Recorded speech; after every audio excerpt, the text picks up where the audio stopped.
Nama saya lengkapnya Wahyu Sofyana Lestari. Saya ibu rumah tangga. Pendidikan nggak usah ya Mbak, aku nggak sekolah. Kayak gitu. Ya udah punya 2 anak. Usia 33 tahun. Terus untuk perjalanan usahanya, awal mula ibu usaha itu gimana? Barang atau jasa apa aja yang pernah ibu tawarkan? Kalau dibilang usaha gitu kayak kurang pede sih aku Mbak, soalnya ya itu masih ini aja lah, pokoknya ikhtiar kami aja. Itu barang bukan punya kita sendiri, kita ngambil, bisa dibilang kita reseller, tapi sistemnya pula gitu. Awalnya kita jualannya masih kue Mbak, kue kayak jajan pasar, kue brownies yang istilahnya harga terjangkau kayak gitu kan. Kita jual ke pasar-pasar, kemudian kita kenalah Malioboro, akhirnya kita jualan di Malioboro, sempet ganti Serabi Solo, Terang Bulan, sampai ketemulah Wingko Babat ini. Alhamdulillah mencoba beberapa brand Wingko Babat yang ada di sekitar kami, ini yang paling kita cocok gitu. Dari segi rasa, kualitas, ketahanannya, ukurannya, harganya gitu Mbak. Terus untuk tantangan terbesar ibu selama berjualan itu apa?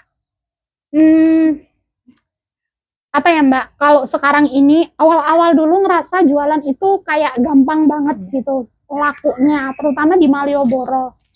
Di Malioboro itu kan pengunjung semakin siang semakin ramai.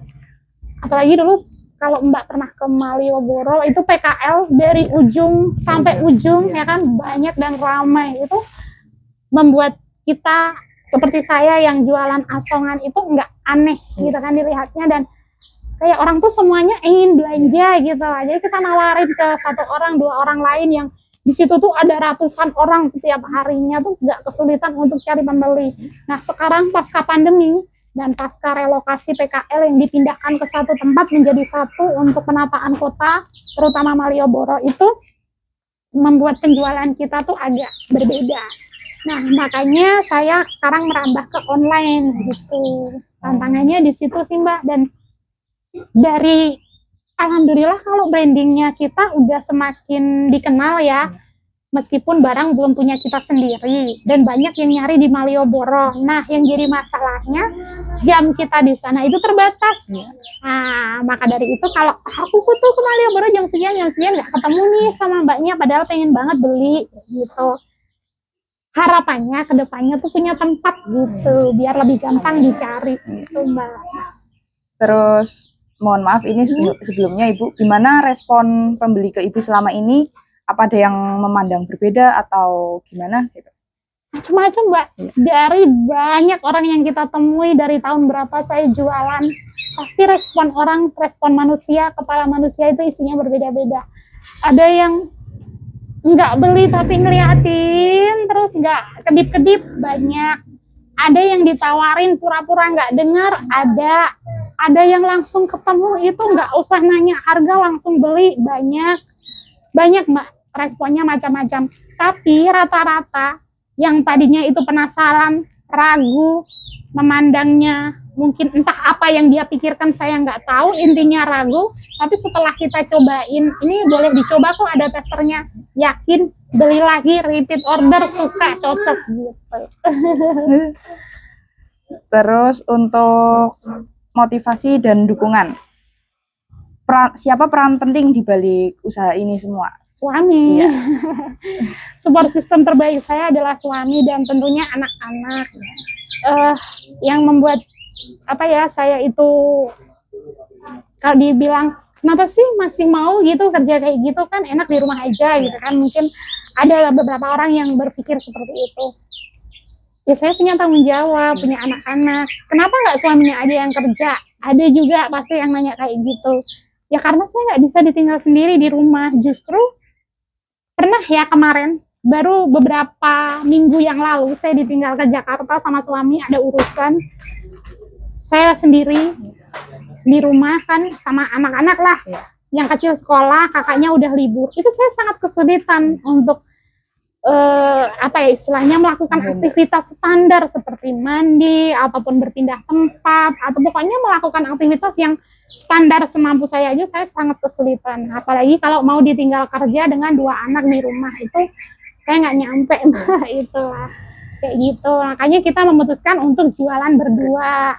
Kalau suami aja sendiri yang jualan di Malioboro juga nggak memungkinkan karena jarak pandangnya yang terbatas, untuk berkendara jauh juga terbatas, makanya kita saling membantu.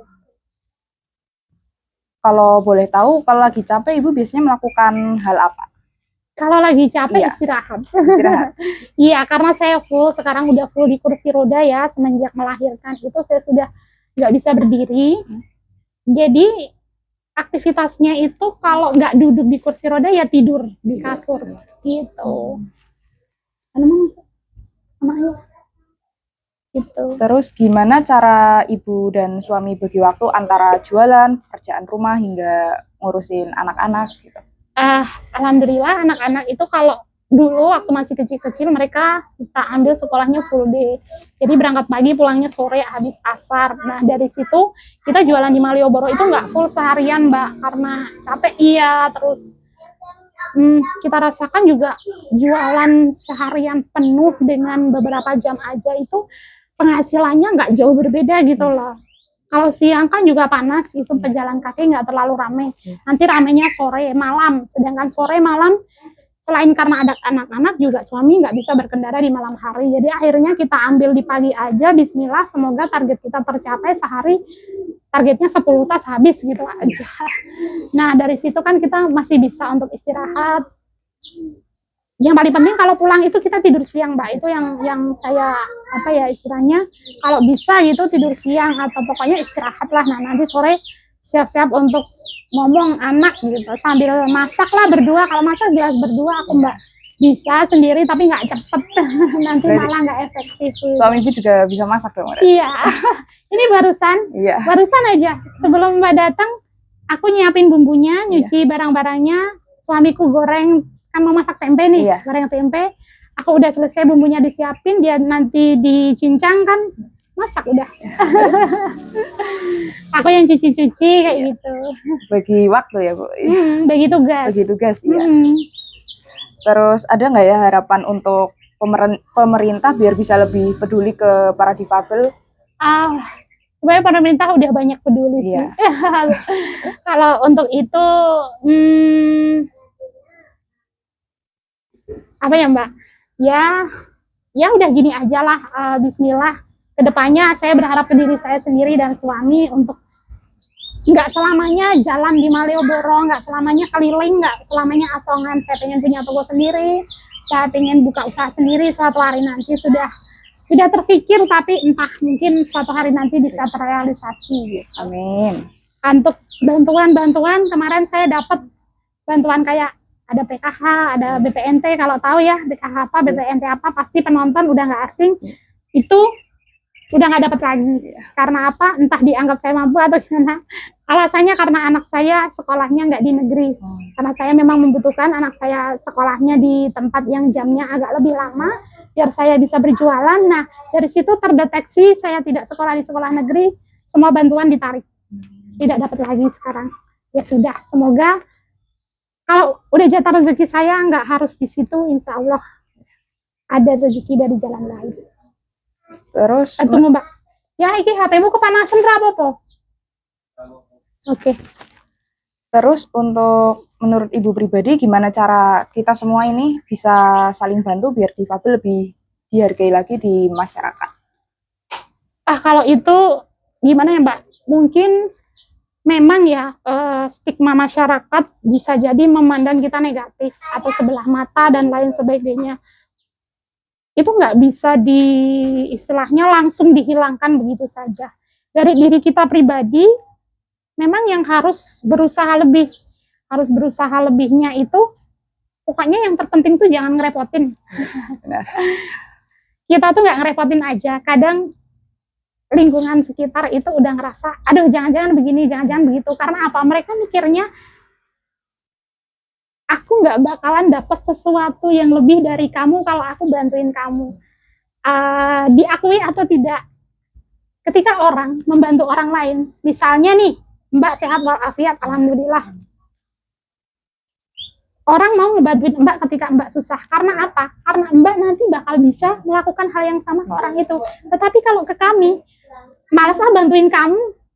Karena apa? Kita nggak bisa diarepin gitu loh. Nggak bisa diarepin untuk bisa melakukan hal yang sama ataupun memberikan bantuan yang sama. Itu di sisi sudut pandang secara umum. Berbeda ketika sudut pandang secara agama, ketika orang membantu orang lain, yang didapat adalah pahala ataupun kemudahan di suatu hari nanti dari Tuhan Yang Maha Esa.